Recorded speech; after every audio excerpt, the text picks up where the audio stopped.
Okay.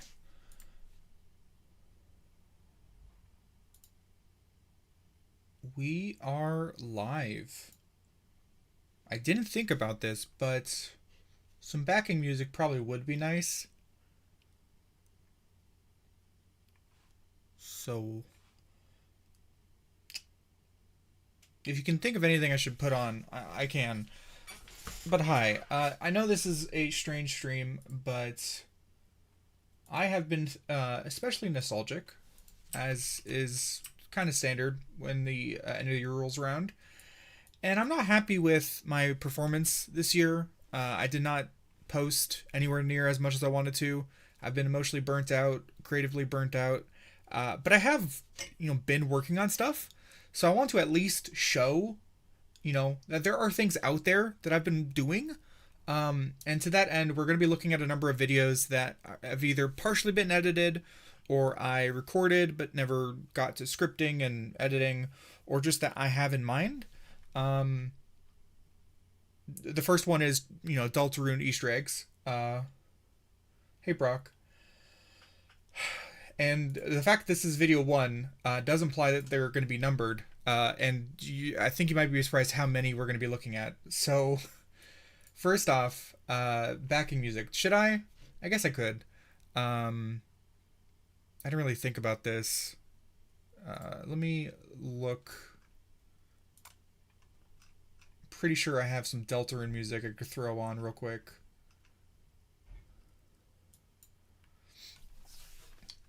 It just feels kind of right. Hey Huntress, welcome. I'm starting to realize I don't know if I actually do have any Deltarune music.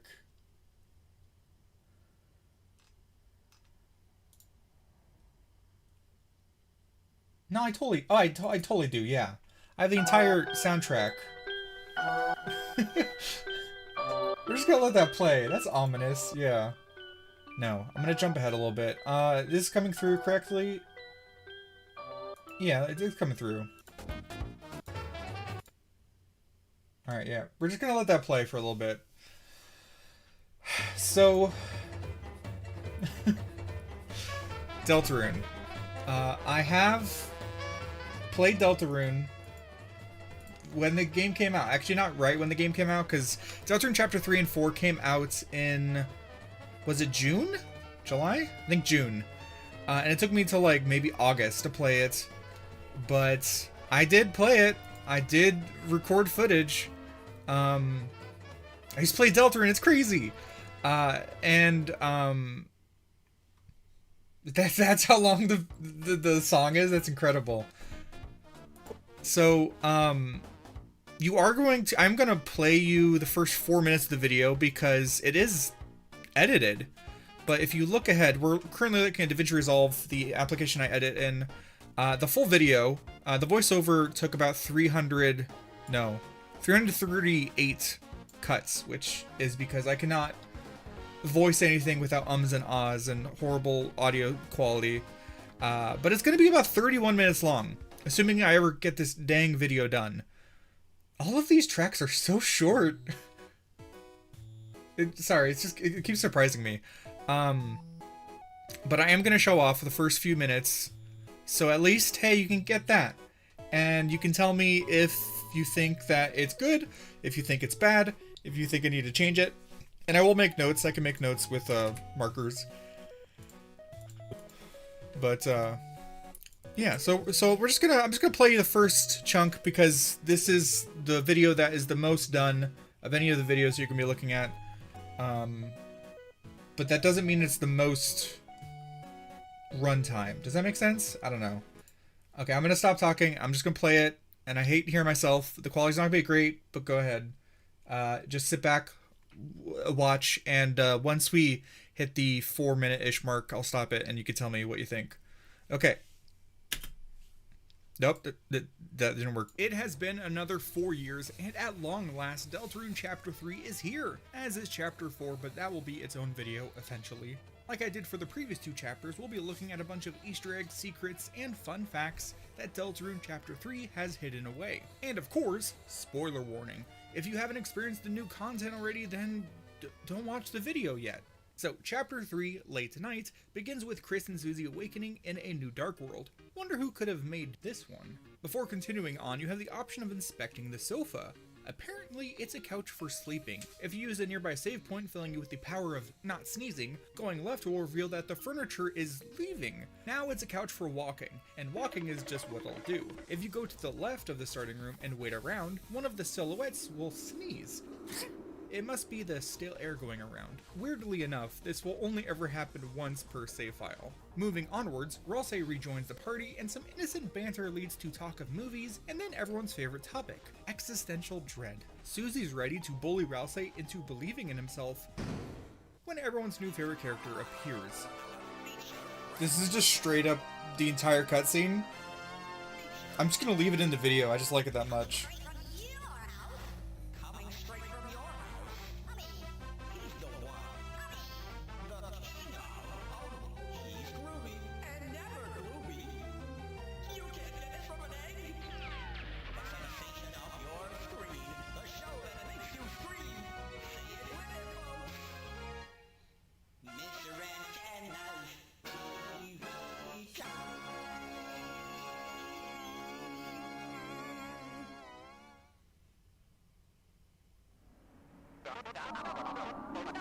Beautiful. No notes. Well, maybe a couple. This was news to me, but Tenna is actually inspired by TV Dinna, a character from... Nope. Sorry. We finally had an edit that is making the playback slow down. I think I did a I did a weird cut here. Okay. From the 2009 Wii game Little King's Story. That game was directed by Yoshiro Kimura, who had previously co-directed a game called Moon, Remix RPG Adventure. Toby Fox has stated that Moon was an inspiration for Undertale, and in the years since, Kimura has gone on to direct a game called Stray Children, which was partially inspired by Undertale. So that's pretty neat. Little King's Story will get another reference later, but we'll get to that later. For now, it's TV time, but we can't be proper contestants unless we name ourselves. As you may know, Ralsei will always choose R-A-L, while Susie will always choose ASS. Very mature. As the main character, you can make Chris choose a wide array of names, but there are some limitations. Certain letters are unavailable, preventing you from being too obscene. Selecting KRS will cause Tenna to say that cursing is not allowed. You could also copy Susie, to which she'll laugh and say that she always knew she could count on you. AAA will cause Tenna to tell the audience that Chris is already screaming from delight, while RAL or SUS makes him say that this game will get confusing. If you're a bit too focused on the bathroom while naming your character, your name will be erased and Tenna will remark that it's a good thing that our parental controls are installed. Doing it again will correct the name to BAD. This, and most other names, will result in Tenna saying, hey, hopefully someday you can learn how to spell your own name too. If you finger slip repeatedly and you Yeah, so this makes no sense because the footage isn't there. Basically, you can mod the game to allow you to put FCK, which of course is supposed to be a swear. The game doesn't normally let you do that, but if you do, there is a special sequence, which is what will go here, but obviously I don't have that recorded yet, so lastly, skipping it. If you put KRI, Tenna will say, well, don't cry before the ending, folks. This is actually a reference to Earthbound Beginnings, aka Mother 1. In promotional material like this live-action commercial, they use the phrase, no crying until the ending.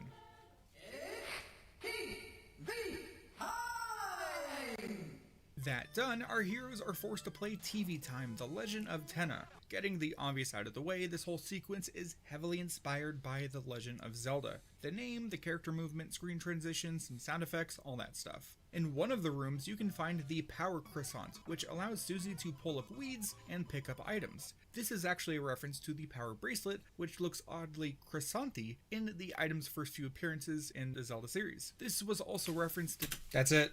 That's all I got. That's all I got. So what'd you think? To answer your question, Brock, what can you do to prevent your editing program from sort of lagging? You can pre-render the edits. Catch you later, Replace. Thanks for stopping by. So in this case, this is a smooth cut, which is meant to meld from the 3D model into the video. If I were to want this to be smooth, I would just pre-render this section like right about here. Otherwise, there's not much you can do. It's just gonna always kind of be slow because clips like that take a lot of like CPU overhead, I think. But either way, hey Lego, welcome. Also, shoutouts Nightmare Dreamer, Happy New Year's and all that. So I don't like this video. It's fine. I just think the pacing is weird. I need to go, like, obviously, you can see in the clip, this is done, but I have to go back for music because I need to add music. I have it at the start, I believe, here. But I don't know. There's just bits that aren't great. Obviously, I have to record that bit. See, if we look ahead, I do have a lot of footage recorded for various moments. But then I also have a lot of stuff that's not recorded, as well as this is like the sword route, if you're familiar with that. Also, my process is always, once I am starting to edit, I'll like drop clips in and try to get them into the rough spot. So, for example, we're talking about Roly Polies, which is this weird game by Osamu Sato, I believe, who made LSD Dream Emulator, which is such a strange game. But it is relevant to Deltarune. You can see this clip, I don't even have the preset on it. All of this footage, when I recorded it, I accidentally recorded it in like 3 or 4 different ratios. So some of them are center with black bars on the sides. Some have no. Well, this one, some are recorded where they're in the corner, so I have to crop and move it weirdly. And then others still, I do believe there's some... Nope, not even showing. It's somewhere in here. I have clips that had an actual border around them. And it's so messy. And makes for a really annoying time trying to get it all edited together. But that's Deltarune Chapter 3 Easter eggs. You know, it's just another one of my usual Easter egg videos. Not much there, but that is not the only video. We're gonna just jump ahead right to video 2. Let me change the text.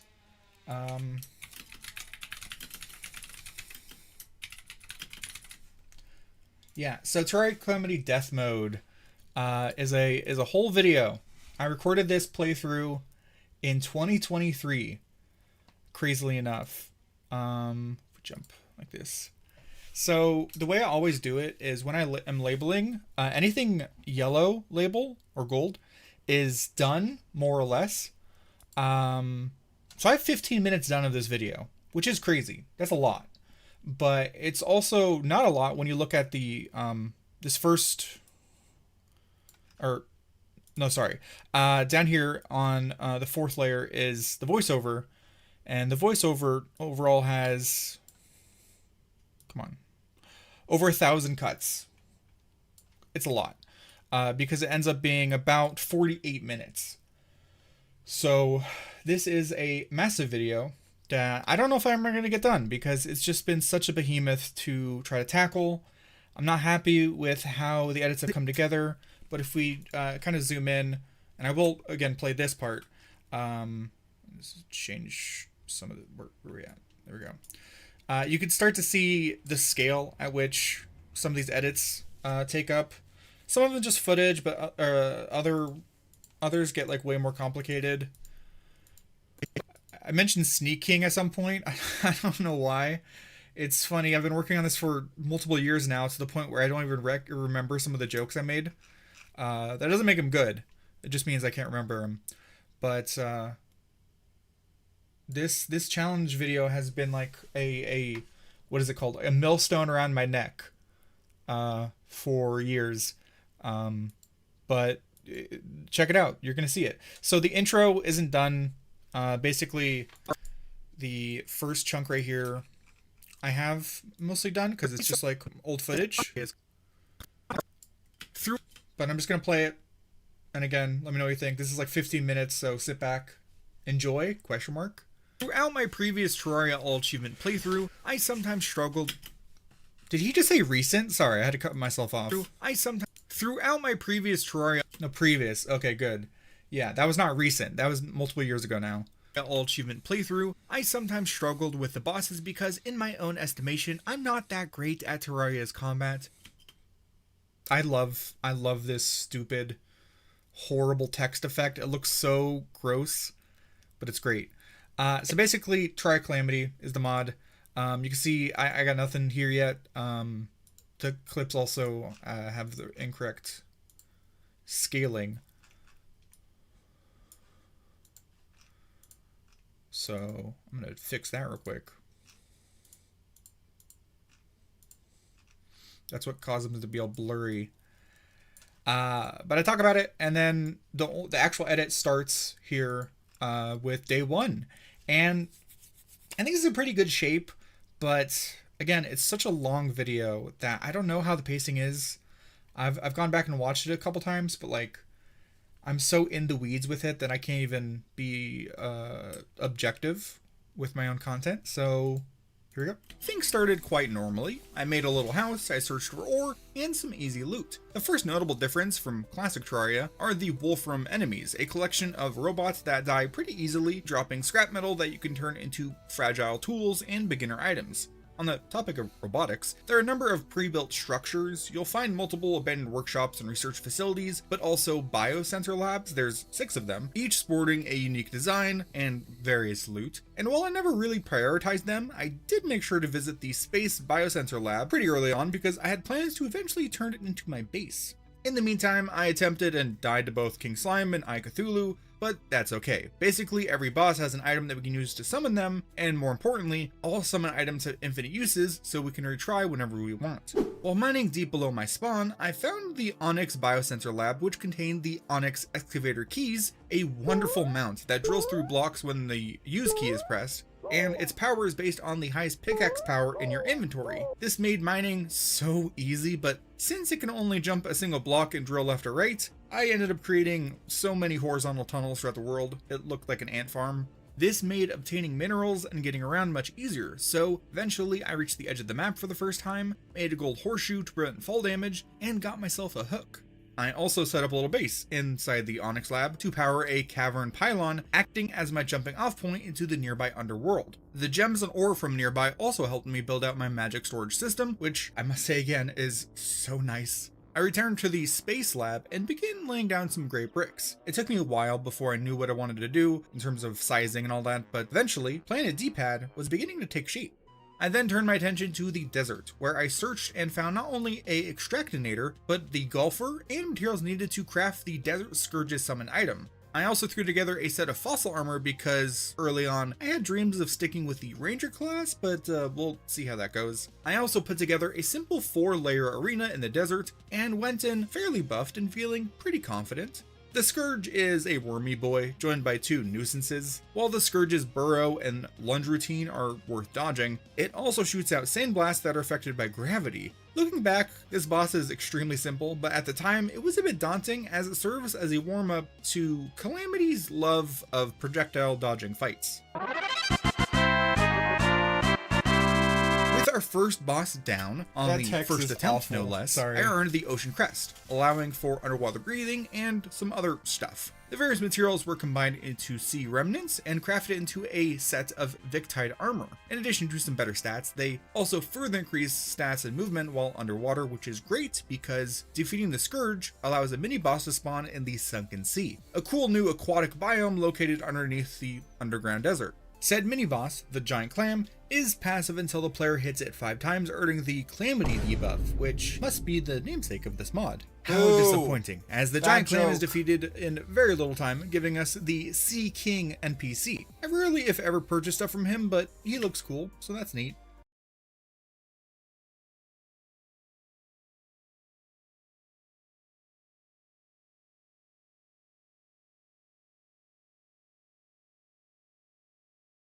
I rarely if ever purchase stuff from him, but he looks cool, so that's neat. After this, I took a visit to the east where the sulfurous sea is located. This is a toxic biome that replaces the ocean. Whoops, what is that? Was that silence just then? I paused it so I could go back and show this. Why did I Photoshop that? Look at that. Sea King. I went through all the effort to clone stamp the shadows out. Oh. Oh god. King NPC. I rarely if ever purchase stuff from him, but he looks cool, so that's neat. After this, I took a visit to the east where the sulfurous sea is located. This is a toxic biome that replaces the ocean on the same side of the world as the dungeon, and below it lies the narrow and deep abyss, which is home to increasingly dangerous conditions and enemies the deeper you go. Thankfully, we don't need to worry about all of this for right now, because this is around when I made a suspicious eye and challenged the Eye of Cthulhu using the Desert Arena. This isn't all that different from the unmodded eye, but dodging is even more important than usual. Since I don't have much to say about this fight, I'll quickly discuss a couple mechanics that will be relevant as we go through this video. Added with Revengeance mode, which is succeeded by Death mode, we have the Adrenaline and Rage meters, as you can see below my health bar. You can build Adrenaline during boss fights by not getting hit for a certain length of time, while Rage can be gained via proximity to any enemies, though bosses triple the fill rate. Once filled, you can activate the relevant buff with their own keybind. At base effectiveness, Adrenaline will multiply your damage by 2.5 times for 5 seconds, while Rage will multiply your damage by 1.35 times for 9 seconds. With both of these buffs, especially if activated around the same time, you can absolutely shred through bosses, but that requires proper movement and execution, and we'll see how that goes for me as we go through this video. But for this boss, it was kind of close at times, but I did emerge victorious on my first try. With another relic in our possession, I turned my focus to opening up an area in the Corruption when the Goblin army arrived.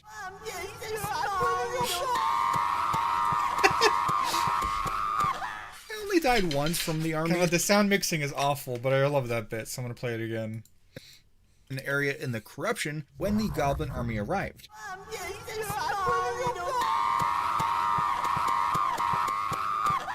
only died once from the army, so I think I did pretty good. After way too long of searching, I found the Goblin Tinkerer in a jungle beehive. Don't know why he was there. While he was kind of frustrating throughout my achievement playthrough, this time around he's much nicer to work with because the Calamity mod reworked how both modifiers and his reforge system works. It's more complex than I'd like to get into, but in general, his prices are cheaper, weapons can't get negative modifiers when reforging, and now modifiers are grouped into tiers. When you reforge a weapon, the tier will always increase, so reforging is way more reliable and cost effective. Oh, also for accessories, defensive modifiers increase damage reduction and boost defense by an amount that scales with progression, so warding right now will only give us +4 defense, while at the end of the game, it'll be giving +7. Is this what it's like to read a book that just has so much exposition? Because that's what it feels like watching this. Because these are important things to know, but I don't know if anyone will care, except the real diehard nerds, kind of like myself. But it's kind of like what I'm thinking when I'm looking back at these videos. Like, do I need to just cut all of that? Should I just say, oh, a little more than double damage rather than 2.5 for 3 seconds? I don't know. It'll be real handy because stuff hurts and it'll only get worse. For now, I forgot about the Eater and swapped my focus to grinding out components for the Terraspark boots. Boo. This is a much easier task than I first thought because Calamity introduces a number of crafting recipes for vanilla items we would otherwise need to grind chests. You're probably noticing a lot of this is missing music, as is per usual. Music is usually the last thing I add to a video. And crates for, like ice skates, water walking boots, and more. The obsidian rose can now be crafted, but it does require some hellstone, so I did try grinding for that, but it resulted in a few close calls. Wait. I ended up tackling him with just the lightning boots, which turned out to be plenty good enough for mobility. On my second attempt, I combined the power of spiky balls, a blade crest oath sword that dropped off of a demon, and a rusty beacon prototype which I found in rusty chests in the sulfurous sea. And I was able to cleave through the spooky worm quite quickly. Yeah. The worm scarf added some nice damage reduction, and materials from the worm were used for a set of armor and a pickaxe. And then I popped an obsidian potion, and in record time, my onyx excavator carved out almost all of the hellstone I would ever need. I love this mount so much. This let me get even more new armor, a new pickaxe, terror spark boots, now definitely overgeared. I summoned the King Slime on purpose. While he is definitely daunting, starting out much larger than usual, and every one of his little slimes are now spike slimes, I still won quite easily. Following the checklist, I cleared out a small space and summoned Crabulon in a glowing mushroom biome. While I would have preferred a bit more space, his spores and scuttling form aren't too hard to dodge. Money! I then returned to the corruption, this time closer to the surface, and cleared out a small area while I waited for a hive tumor to spawn. This is a stationary enemy with a lot. The way I said that sounded weird. Hive tumor to spawn. Hive tumor to spawn. This is a stationary enemy with a lot of health. Once killed, it spawns in the hive mind, a boss that can spawn blobs that can fire at the player, devourers, eater of souls when damaged, and dank creepers that accelerate towards the player. Also, corrupt clouds that rain down for 6 seconds. With that done, I will note that there is another boss on the checklist right about here, the Perforators. This is the equivalent of the Hive Mind, but I didn't bother creating a Crimson biome for quite a while, so we'll just worry about that later. Anyways, defeating the Hive Mind actually converted all of my previously useless Sky Island ore into fancy, useful Aerialite, which I used to put together my first set of wings. They don't go very far, high, or fast, but they do let me toss aside the Lucky Horseshoe, which is quite nice. I then traveled to the jungle, found a hive, and set up an arena. Queen bees in this mod are definitely scarier than in vanilla Terraria, and on my first attempt, I managed to snatch defeat from the jaws of victory. Whoops. No worries, because I returned, added even more platforms, and ended up winning. Afterwards, I made a house in the jungle, then renovated a pre-built house in the tundra to serve as pylon stations, because I wanted to be able to get around a bit easier. Back at base, I didn't actually record the incident, but I kind of dropped a bomb which emptied the lava core right through the bottom of my base, so I decided I should do some renovations. I carved away the center blocks and added gates and platforms that serve as a 4-way accessible central spawn room. I then buckled down and spent about 2 hours off camera cleaning up Planet DPad by filling in the gaps with dirt, adding more rooms for NPCs, adding laboratory walls and beams, and I even converted the upper section into a little trophy hall. Way more work needs to be done, but I'm already quite proud of Planet DPad. It far outshines the Wayside School from my last playthrough. On that topic, I used dynamite and demolished my beginner base to make way for a flat, boring stretch of land to facilitate future events like the Old One's army. Since Calamity changes almost nothing about this event, it was both boring and easily defeated. Next up was Skeletron. Something I don't think I ever showed off or said explicitly, which is funny because I'm talking so much about all this other stuff, is that I'm not counting any of the events. I don't consider them bosses. In the editing software, this is DaVinci Resolve. DaVinci Resolve Studio 20 to be precise. Yeah, so I'm not counting events. So that's why the event doesn't get any graphic, and also why I skimmed over it. A boss that has always kind of worried me, even though it's not that complex. Still, I wanted a quick way to get there, so I rearranged the patch of desert next to the dungeon, turning it into a livable desert pylon station. That's so abrupt. Oh my word.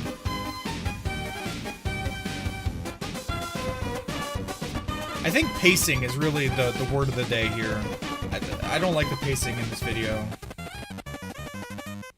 Again, using the same weapons and tools, I emerged victorious against the Bone Man and collected a bunch of loot from the dungeon. I like that edit, though. And then pilfered some shadow chests using the shadow key before delving back into the abyss. While this is definitely a scary and intriguing biome, I don't think it ever felt all that important. Maybe it was so uninhabitable that I just kind of never grew attached, if that makes sense. Either way, after upgrading my storage capacity, I began preparing for the Slime God, which serves as the final test before the Wall of Flesh. This trio of goop is a neat middle ground between the King and Queen Slimes in terms of number of projectiles, pursuit speed, that sort of thing. In the few Calamity-related Reddit posts that I had skimmed before, also I want to show off. So this is not what the footage looks like when I recorded it. The footage actually looks like this, where it's zoomed out. It's not great. So I went through and made a fusion, which is basically just like a pre-made thing, which takes the footage and adds in some modifiers. I created this graphic in Photoshop that I green screened over, and rearranged everything so that I could just drop this over any footage. And if we turn off this layer, you can see it goes from normal to that, which it took so much effort, but I think it makes it look so nice, which is why you'll see these sections over anything that's any boss fights. I just wanted to show that off. I think it looks really nice. Okay. We're doing this run. There was a lot of hype for this boss, so I was surprised when I beat it first try and happened to forget to record. So I went back and I farmed more blood orbs, made more potions, and I returned to slay the god of slimes once again. Again, I don't like the pacing here, but the joke is nice. Also, if anybody picks up on it, I used to do music. I used to do music than Animal Crossing, very intentionally. Yep, me when I lie. I forgot I said that. Oh, I forgot. I just said the joke as I made the joke like a year ago. Gross. With 2 victories worth of materials now, I easily made the Citadel armor, which has a lovely baseline set bonus of granting extra invulnerability frames when taking a big hit every so often. With this, I finally turned my attention towards the underworld, but unlike in my achievement playthrough, I actually decided to prepare for hard mode first. It's a groundbreaking strategy, I know. This preparation took the form of a nice cavern-level arena farm, which proved especially helpful because Calamity adds Zerg potions and Chaos Candles, which serve as souped-up versions of Battle Potions and Water Candles respectively. Those items mean you can easily have over 150 mobs alive at once, so having a pre-made structure for your meat grinder helps a ton. Having done literally the bare minimum for hard mode preparations, I summoned the Wall of Flesh. I fought this angry piece of infrastructure by running across large lakes of lava, which I had previously formed by demolishing ash mounds and underworld homes. Honestly, this was not a very effective strategy, and it's kind of dangerous, but I beat the Wall of Flesh and entered hard mode feeling pretty confident. That was kind of a quickly, I letdown. learned that the progression for hard mode ore works a bit differently in Calamity compared to vanilla Terraria. Normally, once you enter hard mode, it's a rush to use the Pwn Hammer to smash altars, which summons all kind of ore. You then mine the ore and leapfrog your way to adamantite or titanium as fast as possible. While this is efficient, it does mean you skip over some cool item sets and ore types. So Calamity fixes this by spreading Tier 1 hard mode ore throughout the world after beating the Wall of Flesh, Tier 2 after defeating one of the mechanical bosses, and Tier 3 after defeating another different boss. And then they add mineable Howlet ore after your third and final mechanical boss, which makes every victory pretty impactful and extends this early phase of hard mode in a fair and, in my opinion, balanced way. As a result of this change, there's not much reason to destroy... Is it just me or is this guy talking too much? He's just going sicko mode with the what would the kids say, the yapology, something like that. Too much words, word too many. IMHO. Altars aside from this sick nasty evil smasher, which drops after destroying 12 altars. That said, I started hard mode by mining some of that tier 1 ore and spending time in my arena farm. The effort I put into making this arena paid off immediately when a mimic died and I got a star veil. As we get further and further into this mod, invulnerability frames will become worth their weight and length in gold. I then reclaimed the Tundra base from the corruption, earning myself a ancient ice chunk summon weapon from the... It's really lagging here, sorry. Claspers, and ported it over to the ocean. I wanted to do the pirate invasion, so I started slaying mobs in search of the treasure map. During this, a mysterious enemy appeared. It's named as being 3 question marks. I, of course, attacked it, which was a mistake because it summoned the Leviathan and Anita. And oh boy, I was not ready for those meatballs. Lesson learned. Eventually I got my map, defeated the pirates, failed to find the One Piece, and turned my attention to the... That's such a throwaway joke, but I did make this edit. I don't know if anybody caught that. Zoro walked into frame there during all that. This is the stuff I put effort into. Is inane garbage, but I don't know. It's okay. I'm not a huge fan of the edit. It was really hard to find a clip of Zoro walking that's not like cut off from the waist up or something. Failed to find the One Piece and turned my attention to the Queen Slime.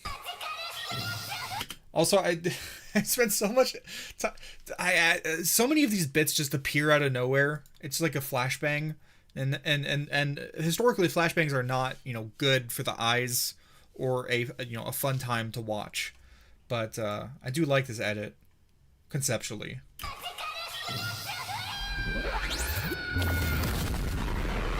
Well, the evil, and it just goes by way too quick. Well,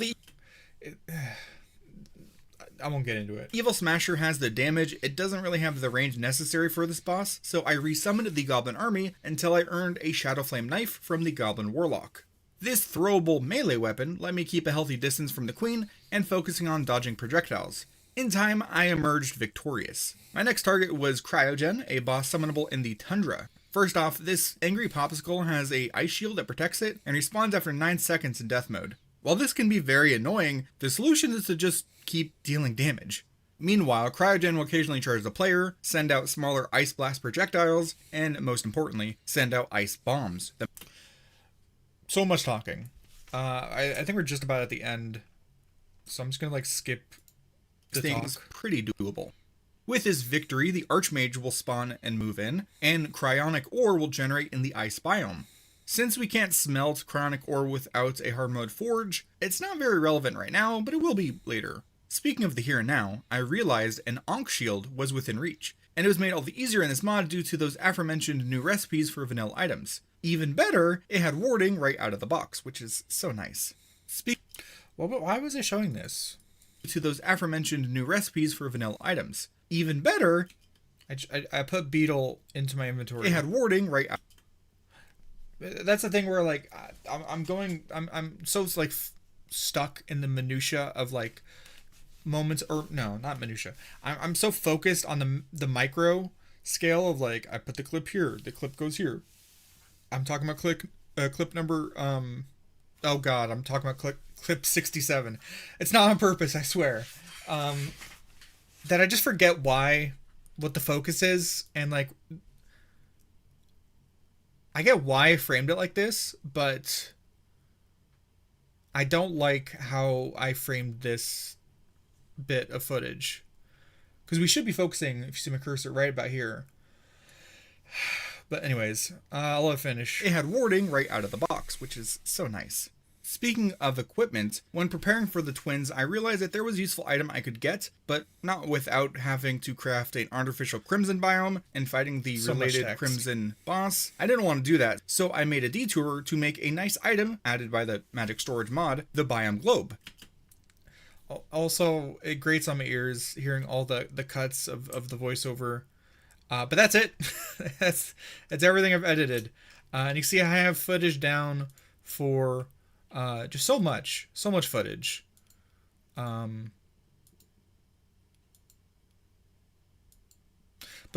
perhaps with enough self-deprecating comments, you'll understand why I've been having such a hard time with all this, because I just can't get out of my own way. In reality, doesn't matter that say a given shot isn't framed properly. No. Doesn't matter that I have this tendency to keep putting text on screen to add extra info when it probably doesn't matter.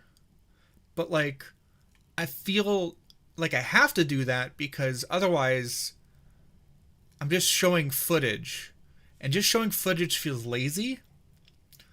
I don't know. That's mostly all I have to show for this video, but we're still not done.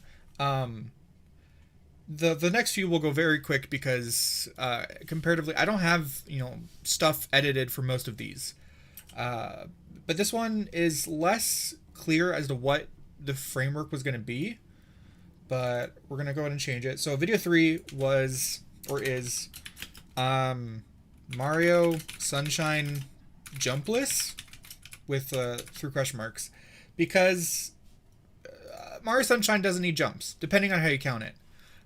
This is not a new thing. I'm gonna open up the project.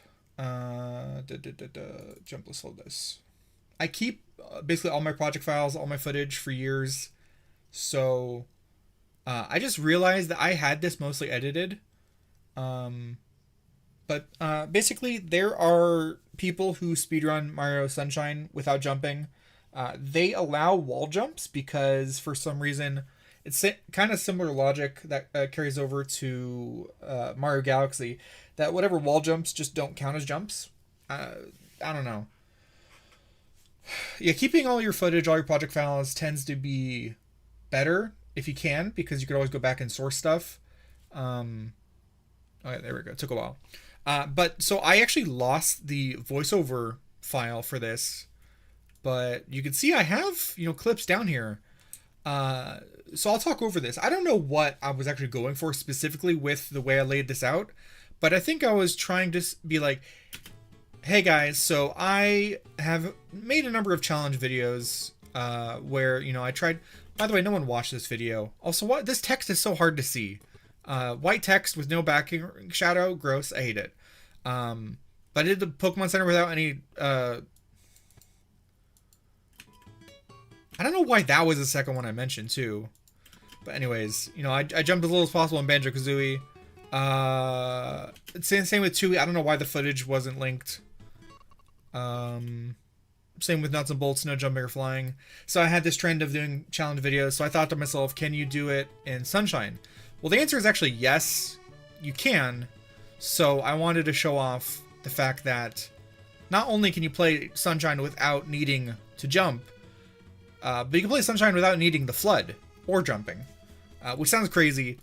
But then, having said that, the footage actually doesn't even show that because I wasn't able to successfully do it in every level. Basically, the main reason why it works is because the flip out. Also, I included a number of times where I fall to my death. I think I was doing that to make a joke, but I don't know. But basically, it is possible. Also, I don't know why some of these clips, I focus on this for so long, and then I'll just show myself dying, and then like jump over it, and it's like not literally jump over it. These are not jump cuts per se, but it's so weird that this is how I laid the footage out, and it had some kind of purpose. But like I'm trying to understand the thought process of mine from like years ago. Save states, yes, I was using save states. But that doesn't really explain why I cut the footage this way. But you can kind of see the vision. But this isn't a very good way to show this off. Why is that? Why is this clip randomly? I'm so confused. I don't know why this clip is randomly higher up than the rest. It's so strange.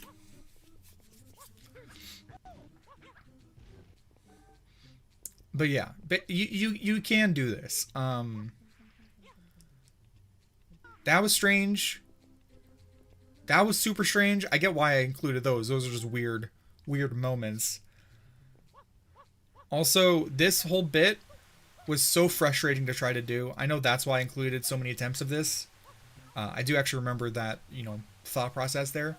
It's really, really difficult to keep them all going because you have to flip out of your roll or your dive with enough timing to climb up, because every single one of these blocks is like its own timer.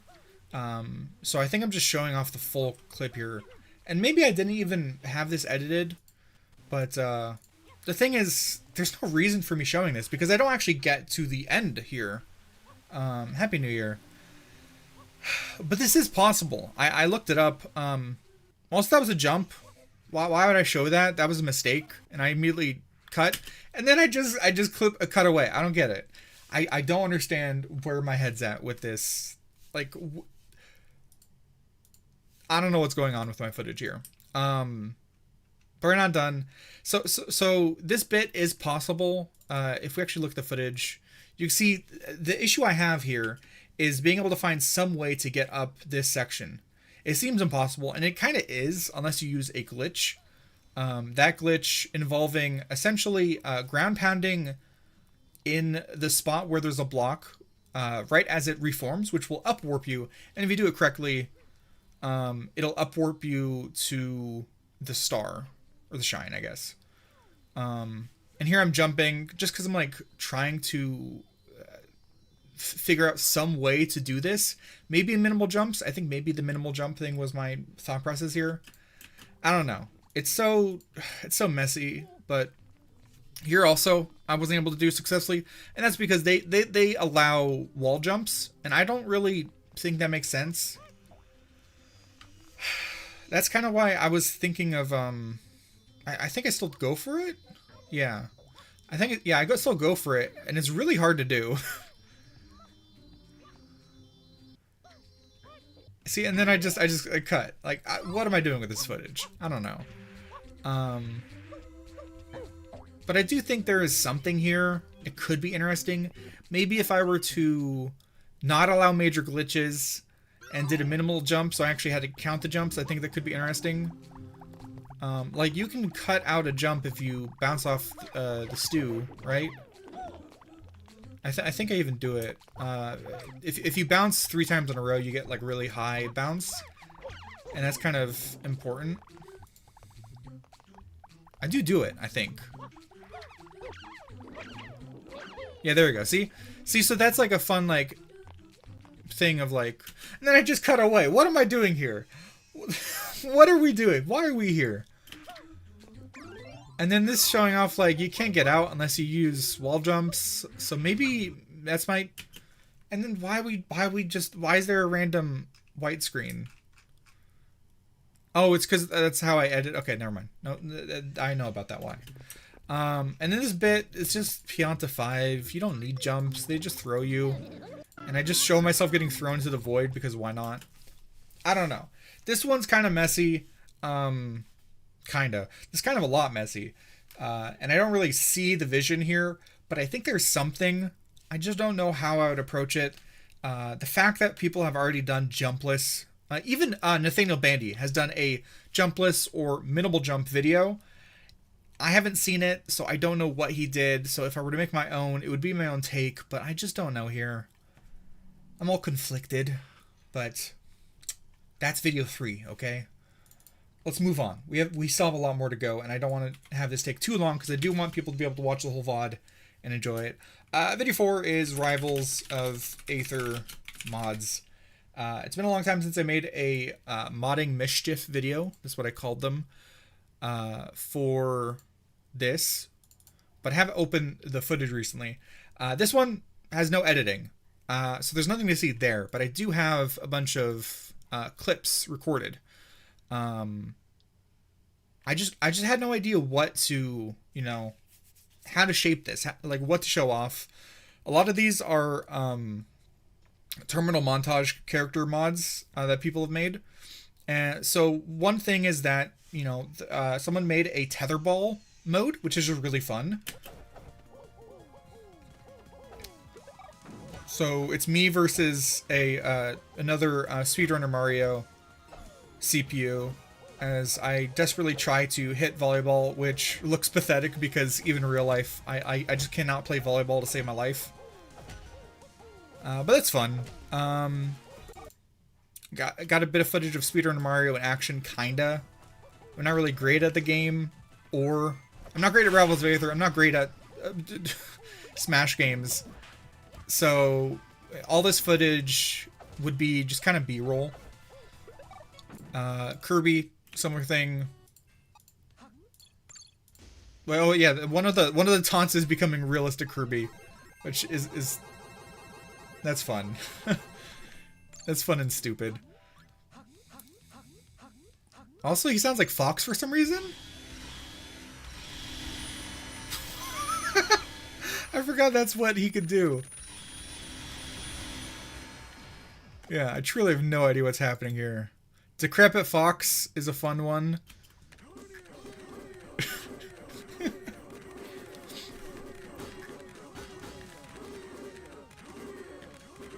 I think this is 4 CPUs, if I'm not mistaken. I just thought it'd be funny. So, like, for one bit, I would just let the play of them just desperately trying to hit the tetherball with their walkers. Brawl Buddies is cool.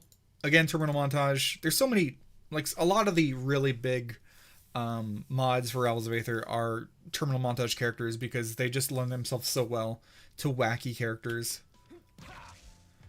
But the Brawl Buddies are basically Marth and Roy, I believe. Oh, Marth Roy, and yeah, you got to see their up B. Sorry, not Marth Roy. It's a Marth Ike, and then a Meta Knight, which is silly. Belmont, similar idea. So stupid. 100% Frisk or 100% accurate Frisk is ridiculous. I did include this in the thumbnail. I don't know if you could tell.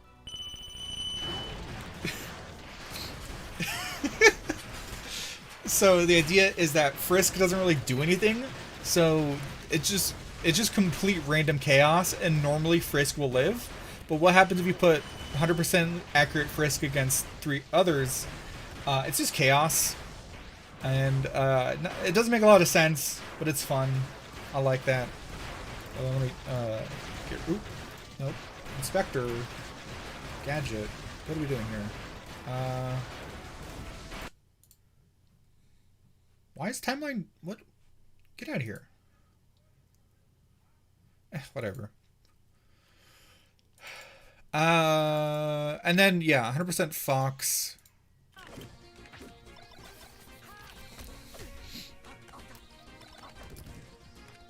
Yeah, this one, I kind of... this whole video, I kind of stopped working on it because I was just unsure about if I had anything interesting to say, because with mods, it's really easy to fall into the trap of just being like, hey, that's fun. And while that works for making content, it does kind of feel reductive and lazy. But I don't know. That kind of works into the same negative thoughts I have with a lot of the content I make, that I'm worried that maybe my content is being too lazy. But again, why should I care about that when there's actual AI slop out there that's actually lazy, and the content I make at least has, you know, intention and effort behind it. And I'm not making Mona Lisa over here. I'm just trying to make something fun, but you know, that's something. So that's Ravels of Aether. Gonna move on. Video 5. This one is gonna be harder to show off because it's only in footage, but I will do what I can. So this is gonna be a weird one to type out because I've never made a video like this. Elden Ring, okay, DLC. No jumping, rolling, dodging. Rolling, dodging is the same thing, but whatever. Horse.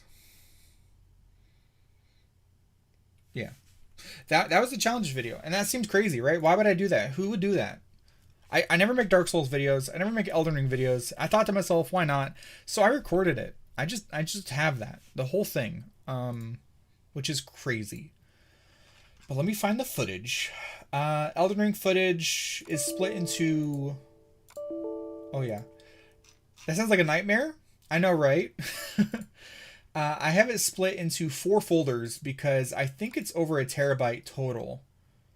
But so I have, yeah. Here's character creation. 1 second. I gotta. There we go. Is this being shown properly? Yeah. Yeah. I think I made myself patches for some reason, which is just so stupid. Wait, no, this is the wrong footage. Sorry.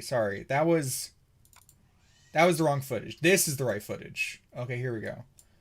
That was an entirely separate Elden Ring based video I had in mind, which is crazy.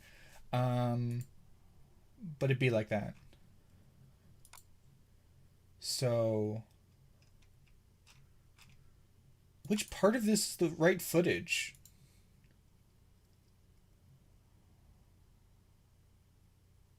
Here we go. Okay. So this is one of the first bosses of the DLC. That's the other issue, is I don't label my files properly, which makes it really hard. Do we hear anything here? No. Audio, track, I think it's 3? Yeah, okay, there we go. Now I can hear something. So the secrets behind this whole playthrough is just becoming a beefy tanky boy, because I can't dodge, so I have to either block or just get hit and keep moving. I do end up fighting. The whole reason I'm sharing this, yeah. So this is my first attempt against the Dancing Lion, which is an insane boss. Even when you can dodge, it's really difficult.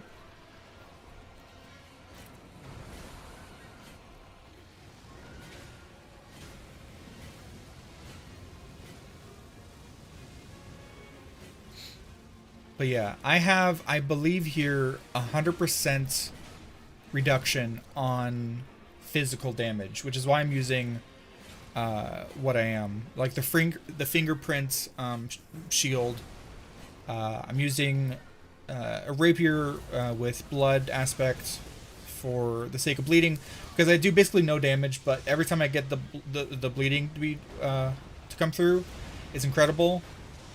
As long as I don't get knocked down, I can mostly survive.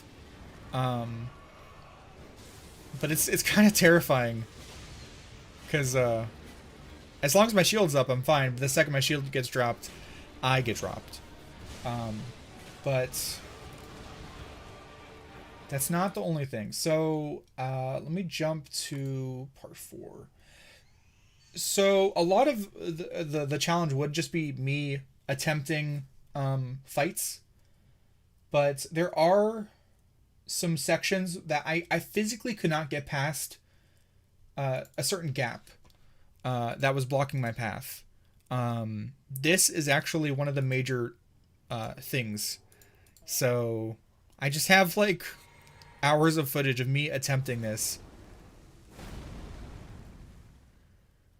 And basically I was weirdly restricted because there are some moves that let you move or kind of like they're actual jump attacks, but I was like, I don't want to use a jump attack, that feels cheating. So that's why this gap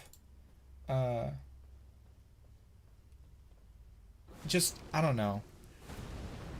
Again, see, that was a failure. But that's why I'm just so in my own head about it, because I'm like, is this interesting? I don't know. Is this the... That's not the clip I want. Sorry.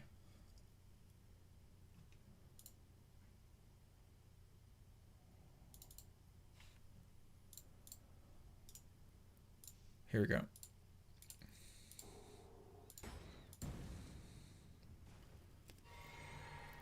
Here's an example. Trying to get past this with the claw is just so difficult. This is the kind of game where I wish I had save states. I believe I get past it.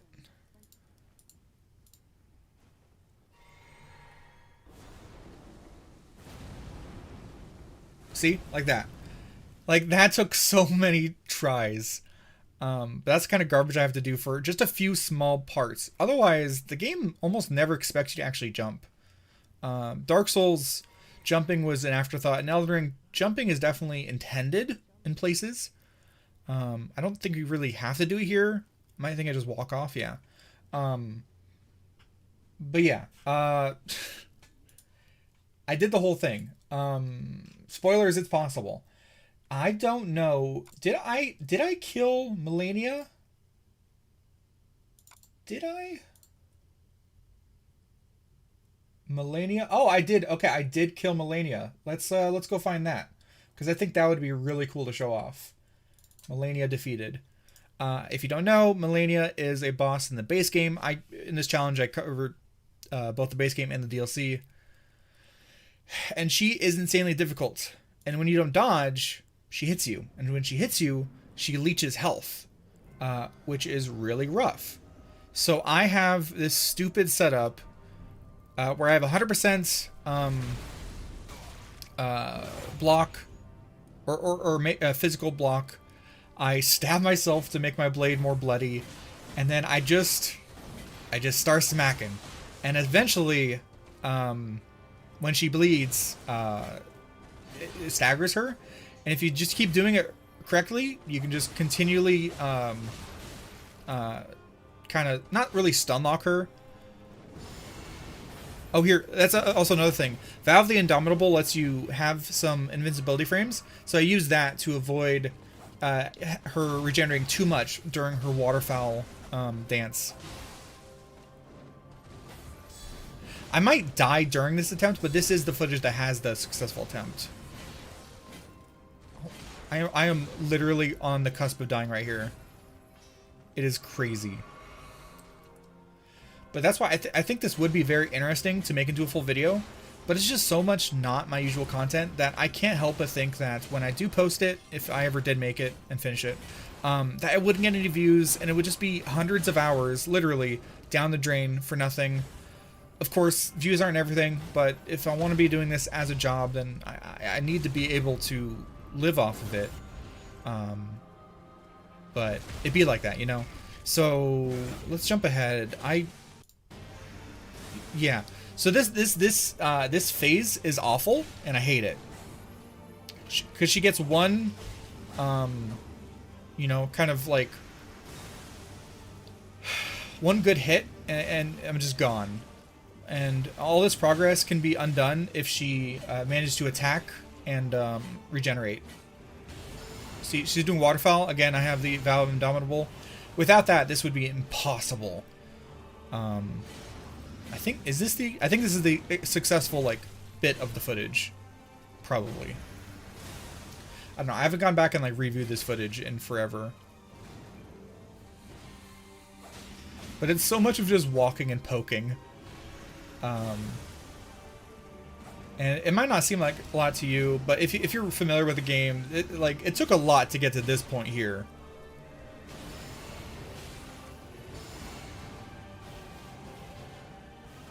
But like I got into that sort of flow state where I just had to keep making sure every time she did the waterfall dance, I have to do Vow of the Indomitable. I had to keep regenerating my MP because it burns through it. Gotta keep doing the Sudokus so that I can keep blooding my weapon. There we go. Look at that. He's beginning to bleed. I go for a heavy attack. I whiff it. Almost lose it in the final moments, but I did win. So hey, that's cool. I look so stupid in this outfit. But yeah, what are my stats? Do I show off my stats in this? No. I might show off my stats in the next clip. Ugh. I have to keep reopening VLC player. Oh, here we go. So yeah, I got to 50 strength. I got to 42 vigor. My goal was basically become as tanky as possible. But do I show my equipment? Just so much footage. So much footage. Almost. Open your inventory! Do it!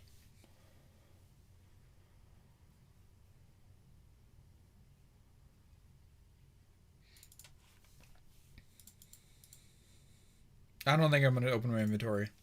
But here's another boss, because why not? A lot of the DLC bosses did become kind of one note, because once I figured out the correct, you know, gear and play style, it was just like, now I just have to execute it properly.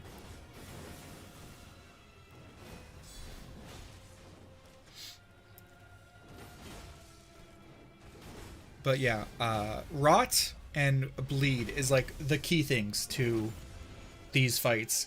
The rot is taking down the health. The bleed occasionally chunks.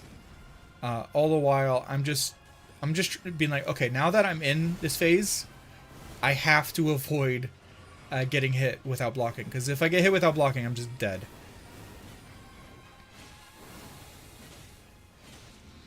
Another reason why I use the rapier is because the rapier, along with the spear, can poke from behind the shield, and you're still shielded the entire time. Otherwise, I would be vulnerable during each of these pokes, and that is like that. Insanely dangerous.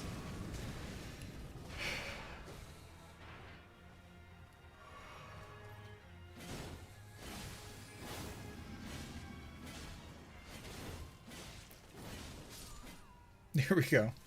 Oh, it is ridiculous. I was so happy. Look at that. Yay.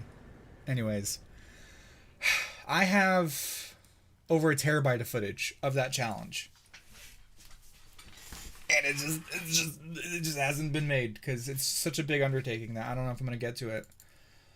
But hey, guess what? We're still not done. So, episode 6. You know how I did the Terraria all advancement or achievements? Whoops. Minecraft all. I can't even type. So I did record this as well. Yes, this is another 60-hour playthrough recorded for something that might not ever be seen. But I'm showing you now.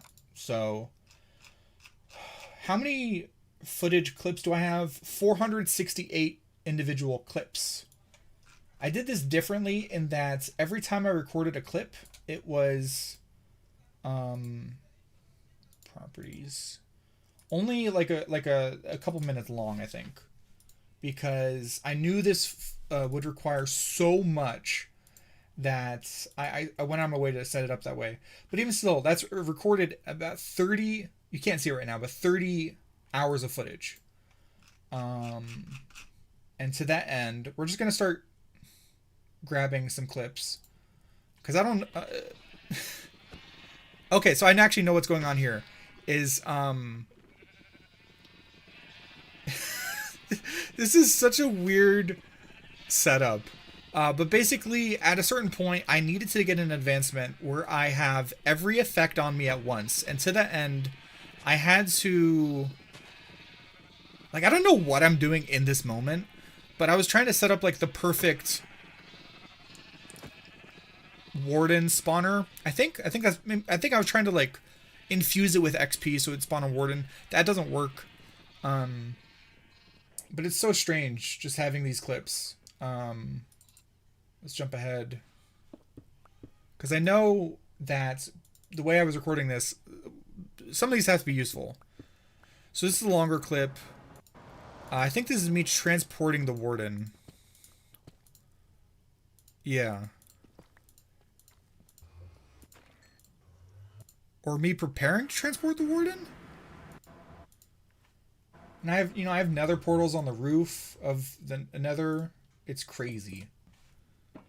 Ugh, VLC player is so frustrating.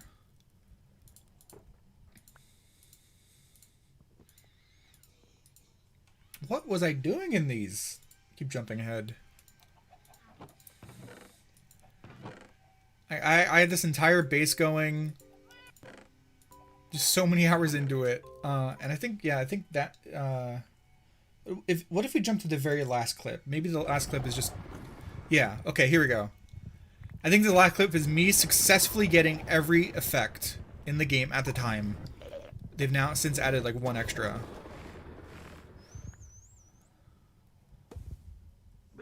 I was just trying to get it perfectly to the moment where...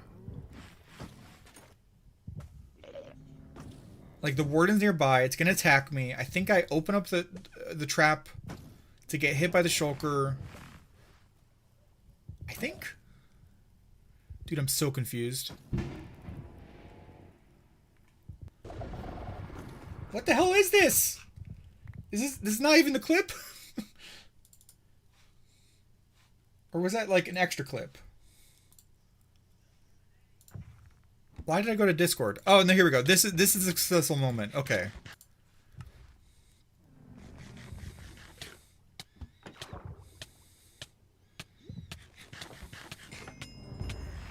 Yeah, there we go. It is insanity. Because I had to get all of these effects going at once. So I had this weird setup where like the warden's nearby and I get smacked by the shulker and then I swim into the rose to get the wither, I think. It's so strange. But yeah, in this playthrough I spent so much time Rhaenyra and Rhaen. So this clip has audio from, I know this is Glidus. He makes videos about Game of Thrones. I just recorded so much. I just started recording random footage that had, videos I was watching in the background because I knew I wouldn't actually use it later. What is in this one? Oh, I'm trying to farm turtles. Yeah. This is my turtle sanctuary.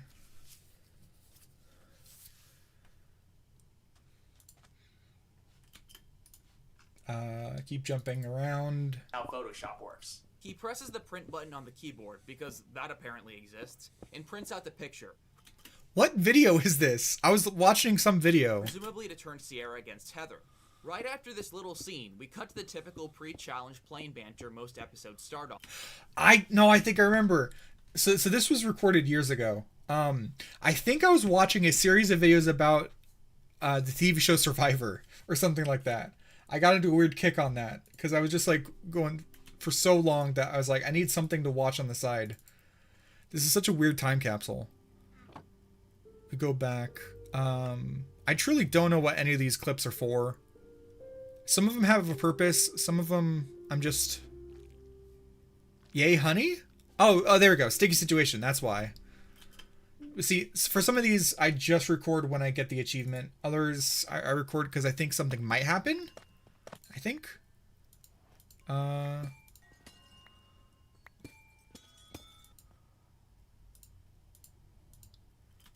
guess this one was me finding a geode. Let's jump around. I see clips of me with lava nearby. I do die at one point in the lava and lose all my stuff. I don't know if that's in this clip. I don't think it is. But somewhere in here, I do lose all of my gear. Which was absolutely devastating. Is this the clip? Oh yeah, this is the clip. Oh, what an idiot. So I was trying to do piglin bartering, but I didn't have any gold equipment on. So I had to distract the piglin with gold items. And I got what I needed, but I wasn't paying attention. I walked, I cut the corner.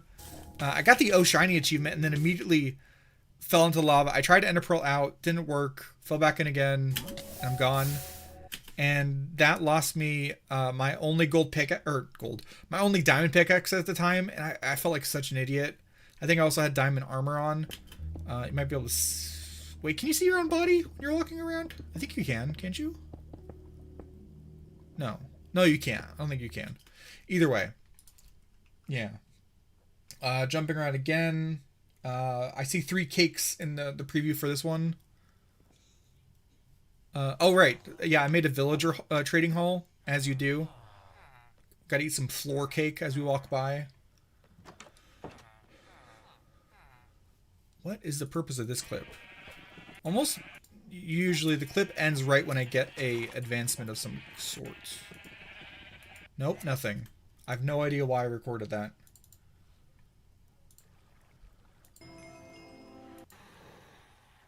Oh. There we go. So in this one, I set up this weird contraption to force, what are they called? Phantoms. To force phantoms to swoop down on me and get stuck in this little water trap so I can kill 2 of them at once for, the advancement. Yeah, 2 birds, 1 arrow. It's so silly. You have to do all these weird tasks and it takes so much lead up to it. It's like a series of completely unrelated events where you don't see like hundreds of hours of effort. But that's basically the gist of this video, is just so much time and effort for... Tropical fish. What? Am I talking? Tropical fish.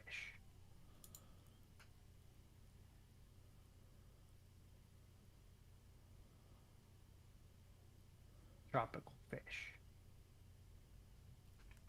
Did I just say tropical fish and that's it? What is the point of this clip?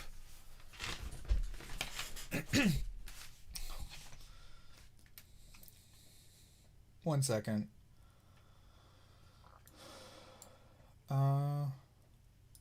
But yeah, you can see I have almost 500 individual clips in this folder.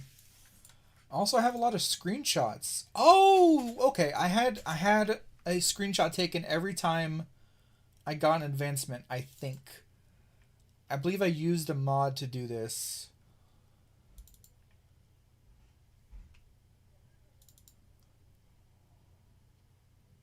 I actually don't think that's what happened here. Okay, I actually have no idea what's going on. Why do I have screenshots like this? Burnt down yeah, hear me and my frogs. Oh, I was trying to farm ghasts. That's right. Oh, it's so frustrating. I guess I just took my frogs for a walk. It is my frog enclosure. I think what it was, I had to get one of every frog light, I think, which required all the frogs. It is so strange. It is like looking back at the ravings of a madman. Seeing all this stuff. I just have all netherite gear. That's how long I spent working on this. I named him? I guess I named one of them Larry. So that's cool. Screenshot. Oh, this was for the Wither. I do recall that. A lot of random screenshots of like my this info. Me out on the water. I found it drowned with a nautilus shell. So strange.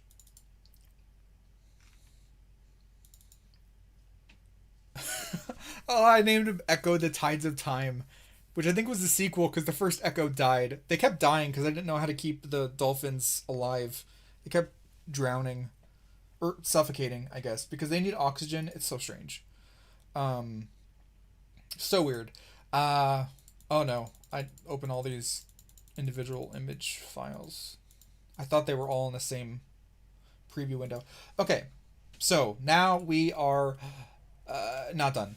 So I do have more, unfortunately. 7. Which one though? Let me double check.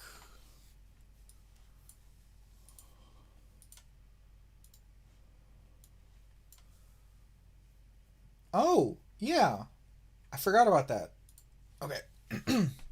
I have not posted this because I think it's a boring video.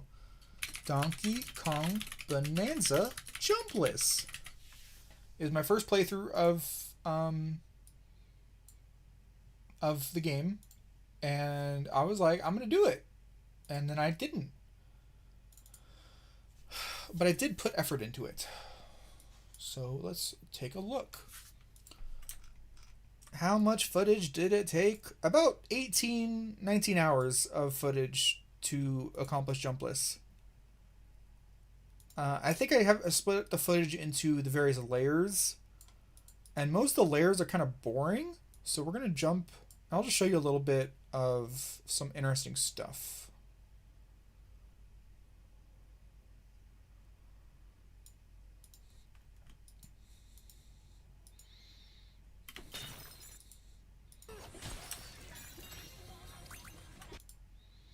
Yeah, the snake layer was where all the interesting stuff happened.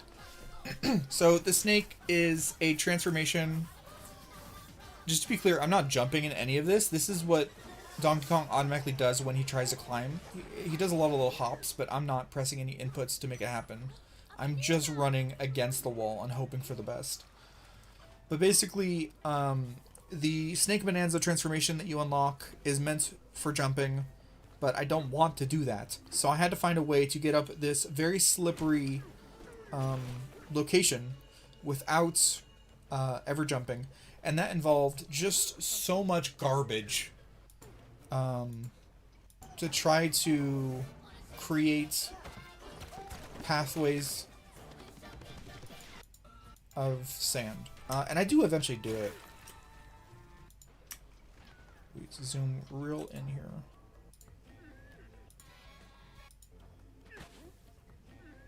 This was me like, please, am I done yet? Wait, I think I'm done. Look at it. I don't care that I get hit by barrels. I'm just happy to be done in this moment. Because that rope is like a checkpoint, meaning I never have to do that garbage again. And I was so happy. But I did go through and I scripted this entire thing.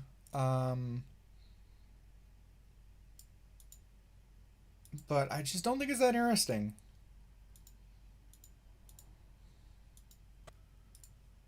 It was going to end up being more like my playthrough of Origami King, where it's kind of like a glorified Let's Play. But I just didn't have faith in the video. And people started hating on Donkey Kong Bonanza. Really got frustrated about the DLC, so I made the DLC video where I destroyed everything, which is the kind of follow-up to the video I helped Bandy make on his channel, which I also failed to make my own video about. But then I did the review, and people didn't like the review, so I just got all kind of sad about Bonanza, and then just stopped. You know, the phrasing, I got sad about blank, and then just gave up, is how you can describe almost all of these videos. But I did it. I recorded the entire playthrough, and I think this footage I've laid out.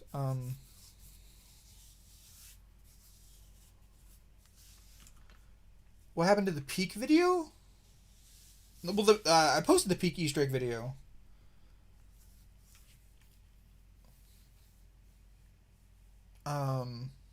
Thanks, Emperor. I like there is merit to all of these ideas and these videos. That's why I'm showing this off, to try to be like, there's something here.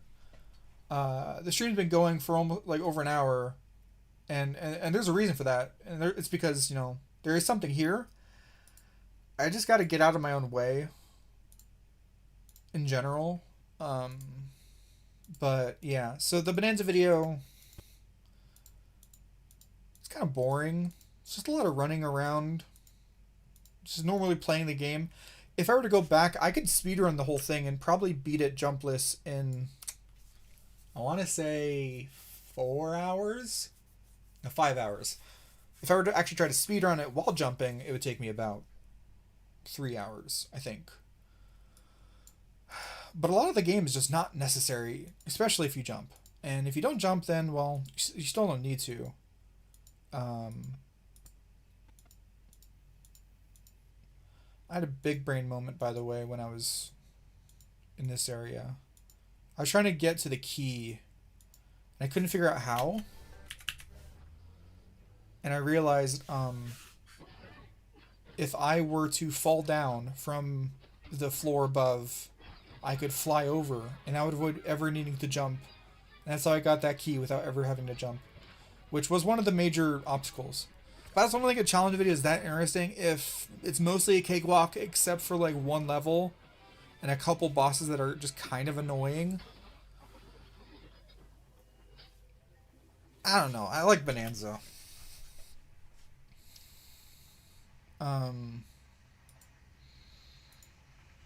We're kind of wrapping up a little bit. Let me see. I think there's at least a couple more. I didn't make a list of these. I probably should have. Oh, yep. Mario Kart. Mario Kart World Easter eggs I didn't do. Same thing with Tears of the Kingdom. That wasn't this year. Whenever that came, that was last year. Whenever that came out, I also didn't do a video on that, though I planned on it.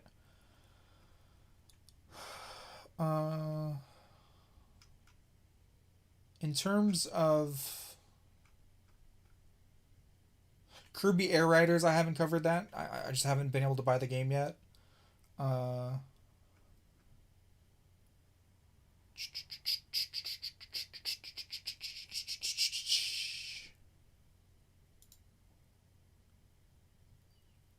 What? Peak Easter eggs? It's there.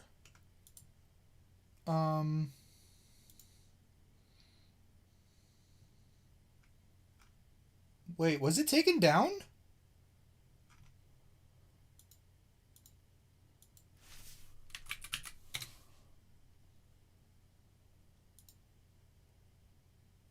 What the hell?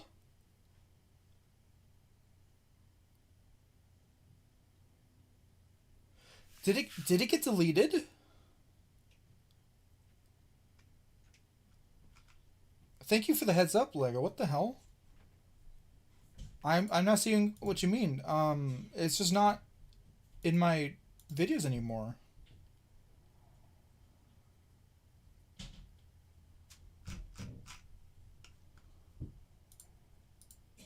Uh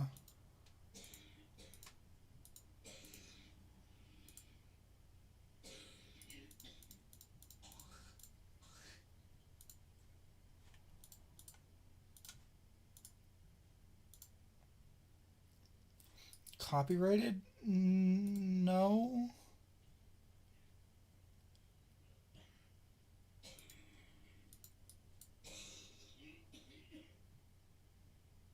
Wow. What a great way to end this shitty year with a video of mine. I think I might have accidentally fucking deleted it. I cannot believe it. Wow, that sucks. I don't think it was a copyright issue. I think I might have accidentally deleted it. Because I had a draft video of a short that that I had to remove.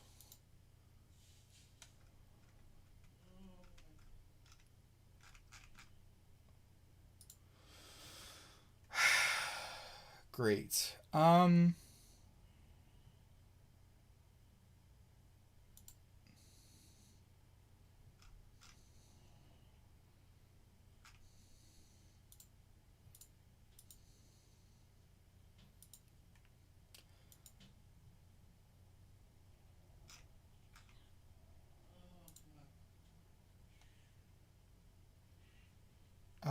Let me look at my analytics.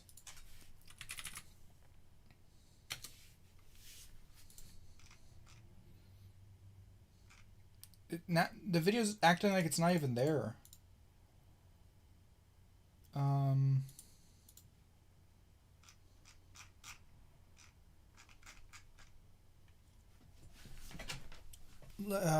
My phone's dead. I can't check that.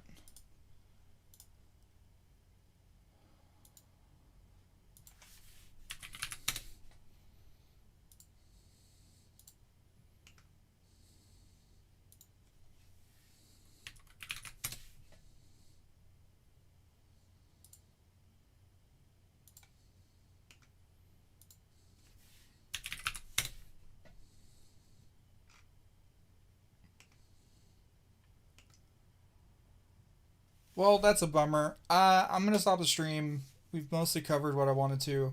I need to look into this. Maybe I'll contact support. Maybe they can help me. But, god damn it. I appreciate the heads up. If you want to chat, I'll be in the Discord. That is the presentation. Sorry if it wasn't that interesting, but that's it. Alright, bye-bye.